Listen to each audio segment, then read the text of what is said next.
Hello and welcome. I am so glad you're here. If you're a new listener, thank you for joining.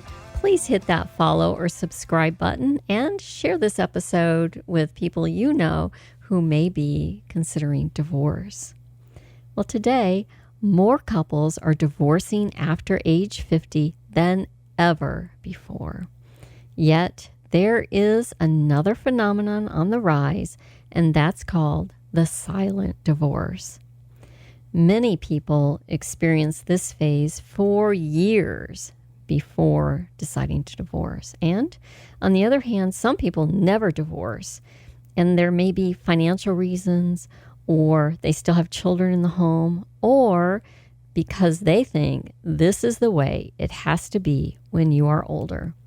Listen in as I talk about the growing awareness of the silent divorce phenomenon. This is the Silver Divorce Podcast, broadcast from the Whitfield Media Group studios in Chattanooga, Tennessee. Please follow this show and share it with people you know who are facing divorce. We are proudly brought to you by our title sponsor, the Center for Sports Medicine and Orthopedics, and show sponsor, Medicare Misty. Center for Sports Medicine and Orthopedics is the area's leading provider of multi-specialty orthopedic care. Using innovative surgical techniques and technologies, our team of specialists deliver exceptional results backed by exceptional patient care. Learn more at sportmed.com. Medicare Misty is a real person who can help answer your Medicare questions. Get real help from her team at medicaremisty.com. And I'm your host, Lisa McCluskey, and now let's podcast. So, what is silent divorce? Well, that's when a couple loses the profound emotional and physical connection to one another. Yet, they choose to stay together for financial or other reasons. I can't tell you the number of times I've had both men and women say to me, I've been in a sexless marriage for 10 years, or I've been in a sexless marriage for 15 years, but I'm not losing everything I've worked for. On the other hand, some people believe this is just what happens over time, that all couples fall into this category of roommates, and it's impossible to keep the spark alive. So I want to talk about that today, talk about some signs that your marriage is eroding and that you're headed towards silent divorce, and then some things that you can think about. First of all, there is a loss of physical intimacy. We hear over and over, we live as roommates. But an AARP study of 8,000 people found that 33% said they rarely or never have sex. 8% said they're intimate once a month. 28% said they have sex a couple of times a month, and only 31% said several times a week. Yet, we're sexual beings. We crave physical touch, but we're not having sex. And when we are physically disconnected from our spouse, that's when we become emotionally disconnected. We no longer include them in our intimate thoughts and feelings. Then what happens is you find yourself turning to friends or close family members for your emotional needs, or maybe you're turning to a coworker to get your emotional needs filled, or you're going online. You might be dangerously close to an emotional affair when you start to do that, and that is a slippery slope. And you find yourself sleeping in separate bedrooms. You know, there are many valid reasons for sleeping separately, such as excessive snoring, or one person is on a CPAP machine, or he or she can't sleep without the TV being left on. Y'all have heard those scenarios. And that's how it started in my marriage. We started sleeping in separate bedrooms because of snoring, the TV, and one of us needing to be up early for work while the other was a night owl. Many times, however, the other person might be wanting to sleep alone so they can pursue activities like watching porn, drinking excessively, and heading to that separate bedroom gives them the freedom to pursue harmful habits without being discovered. So you want to make sure that when you're sleeping in separate bedrooms, there is a time where you're together before you separate. Maybe you do have some time where there is cuddle time and watching TV time. And when it's time to fall asleep, the person heads to the other bedroom because maybe there is that CPAP machine, or he snores too loud or she snores too loud. The other thing is you no longer have shared activities. One person develops interests and hobbies that doesn't include the spouse, or the spouse has no interest in participating. Perhaps there are guys' golf trips and girls' spa day trips, but seldom a couple's trip, or the couple's trip is maybe just a short weekend. Perhaps you're out on the pickleball courts during the day and he's in the workshop, and you only come together in the evening for dinner and bed. It's very perfunctory.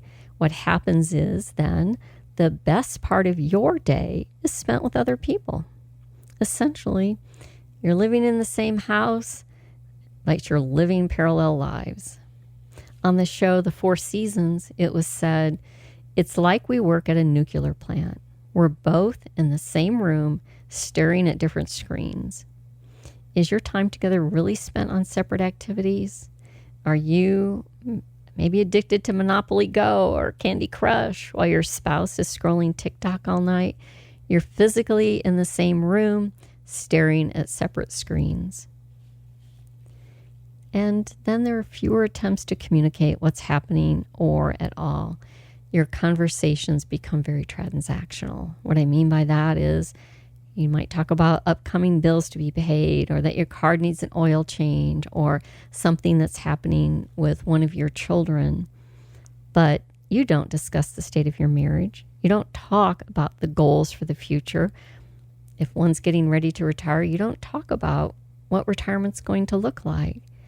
You don't have conversations about your bucket list goals. But most importantly, you never ask the question, are you happy? Or you don't take a temperature check of your marriage. And perhaps the reason that you don't do that is you're afraid to ask the question because you don't want to hear the answer. And that is very dangerous. If you feel as though you're in that zone of, I don't want to ask because I don't want to know the answer, then you know you're already in problem territory. Also, you've lost the plot to your marriage, meaning you've forgotten the storyline or how your romance novel began. What brought you together in the first place? Who were you then? What did you like about him, or what did you like about her? What attracted you to that person? Have their values changed? Have they changed? Think about that. How did we come together? So if you see yourself in anything that I've just said, and you fear your marriage is eroding to a point of silent divorce, here's some things to consider. Got an injury that just can't wait? There's no need to delay your care. Center for Sports Medicine and Orthopedics is excited to announce that our Urgent Ortho Walk-In Clinic is now available on Saturdays at the Gun Barrel Road location. Open from 8 to noon, we're here to treat sprains, strains, fractures, and more. No appointment needed. So skip the long ER wait and get specialized orthopedic care fast. Visit us this Saturday at Center for Sports Medicine and Orthopedics Urgent Ortho. We're the center for expert care right when you need it. Learn more at sportmed.com. If you're staying together because of the children, maybe you have older children, teens still in the home, remember you're teaching them how relationships work. If they see a relationship with no affection and parents who live separate lives, that is what they will expect as normal for their relationships. You are their role models. If a divorce takes place and you're both making the children a priority, chances are they'll be just fine. And if they're still in the home, it's highly likely they see and sense that you are both unhappy. And truthfully, when they have friends over, they know too. It is not a secret. I want to talk about the couples who stay together and they plan to divorce as soon as they get the kids in college. This is very common where they have made the plan to divorce, they keep it a secret, then they drop Susie off at college and head to the divorce court. That is probably one of the most one of the hardest things that you can do for your child, because your child is in a brand new environment. They have no friends. They're in a new structure. They're trying to get used to a new study routine, exams. There's a lot of stress, a great deal of stress that first year of college. And then they are away and they're worrying about mom and dad. They're worrying about what's happening with mom and dad. And sometimes what happens is the parents draw them into the divorce. So the time that should be carefree for them, they should be adjusting to their new environment. They should be making new friends, focusing on school. They're worried about what's going on at home. Where am I going to live when I come home on break? Where am I going to stay? And if you divorce while they're still in the home, then you're there to support them. You're there to help them. They're in their normal routine. They have friends they can talk to, and they're more likely to get through it rather than that additional stress on them when they're away at college. So please don't stay together until you drop them off at school. Plan earlier than that so you're there to support your kids. As you're going through the divorce process, it's equally traumatic on them, and they need support to get through the divorce process. Now, if you're staying together for financial reasons, consider if you divorce while you're still working, you still have time to make up for the money that you lose, and it is possible to return to school. I'm an advocate for education when you're older. I was 44 when I received my bachelor's degree, and I was 52 when I earned my master's degree. And going back to school after divorce, when you're a single person, you have the time to devote to studying. And not only that, but if you're in a higher level degree program, such as a master's degree, you'll be in a cohort, meaning that you'll develop study groups. And those study groups can be great sources of support, and you'll make longtime friends. But if you wait to divorce until you're retired, you might find yourself living on a smaller retirement budget, and that might require you to work much longer than you had wanted, and sometimes much longer than you're physically capable of, and it becomes a very huge physical burden on you to keep working. So consider the timing. If you've been in this thought process of, I want a divorce for years, you've been in silent divorce for years, think about the timing of how you make your next steps.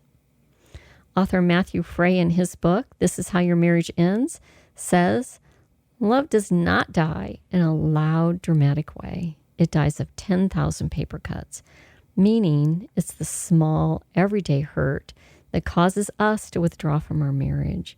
And our partner may never know that we're hurt because we stop communicating.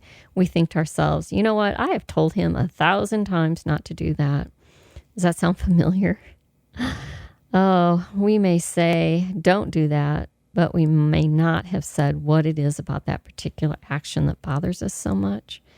So we tend to think he does not care about me, or he would not do that thing I have asked him not to do 10,000 times.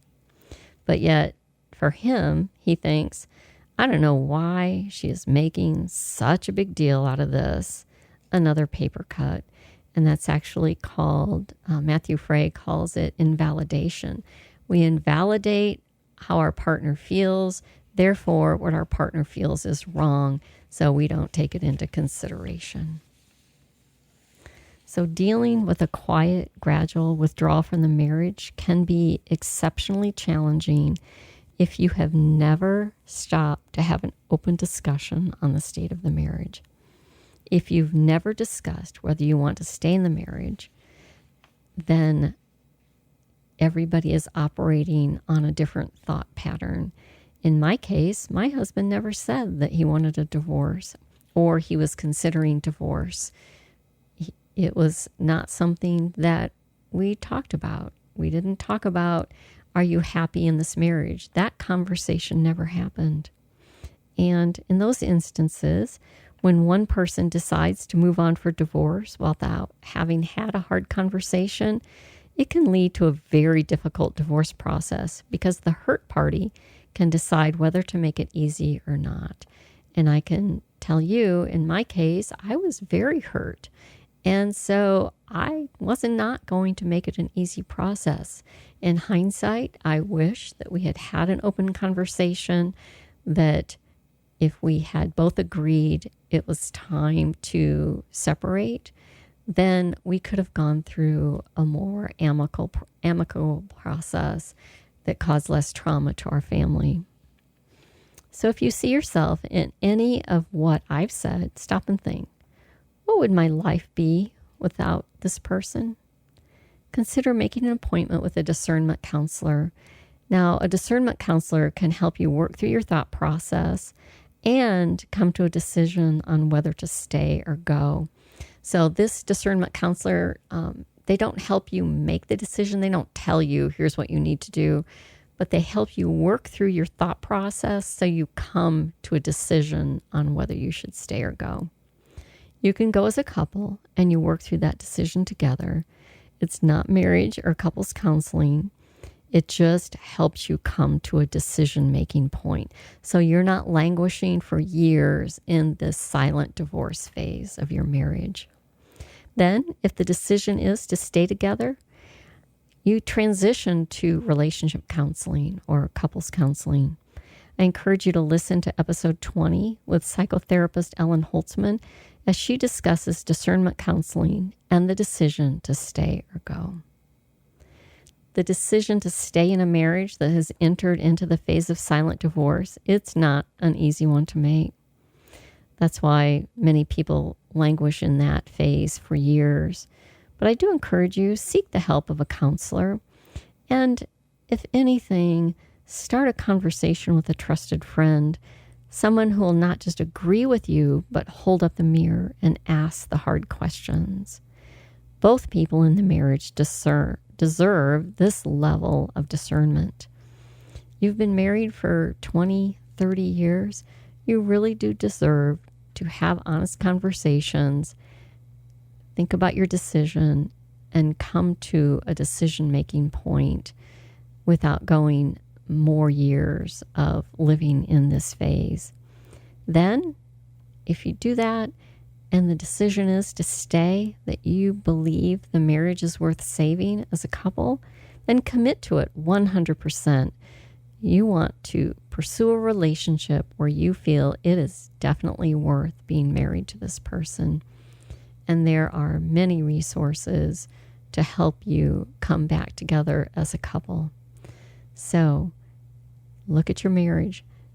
Think about those aspects that I've talked about for silent divorce, and how can you two come together, have a conversation, or get help having a conversation so that you can move into a phase of life in retirement that truly will be those golden years.